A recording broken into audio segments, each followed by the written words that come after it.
Dalin në dritë gjithnjë më shumë detaje në lidhje me vdekjen tragjike të kampionit italian të botës në motociklizëm Mario Simoncelli. Pamjet filmike që janë shfaqur orët e fundit në internet janë një skandal i vërtet, thjesht të pabesueshme. Infermierët e ndihmës së shpejtë të cilët mbanin barelën me pilotin italian për ta transportuar në drejtim të makinës ambulancë të ndihmës së shpejtë, rrëzohen së bashku me barelën dhe italianin, i cili jeton akoma në gjendje shumë të rëndë. Menjëherë në mbar Europën është ngritur hipoteza se në këtë moment Simoncelli ka marrë goditjen vdekjeprurse.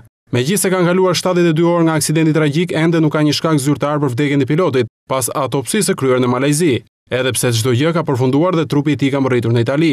Ajo që dihet është se 24 vjeçari kishte plagë të forta për shkak të përplasjes në kokë, qafë dhe gjoks. Teksa infermierët e ngritën nga asfalti në barel, një gjë është e sigurt që Simoncelli jetonte, pasi sipas mjekut të garës ai pusoi një pushim zemre në makinë. Më pas ndodhi e pabesueshmja.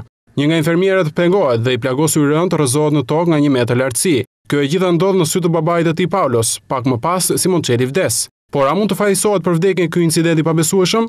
Mjekët thonë po. Kur një njeri i cili ka pasur dëmtime të rënda në kokë rrëzohet nga një lartësi prej 1 metër, kjo bën që dëmtimet të rëndohen, madje të çojnë në vdekjen e njeriu, thon bluzat e bardha.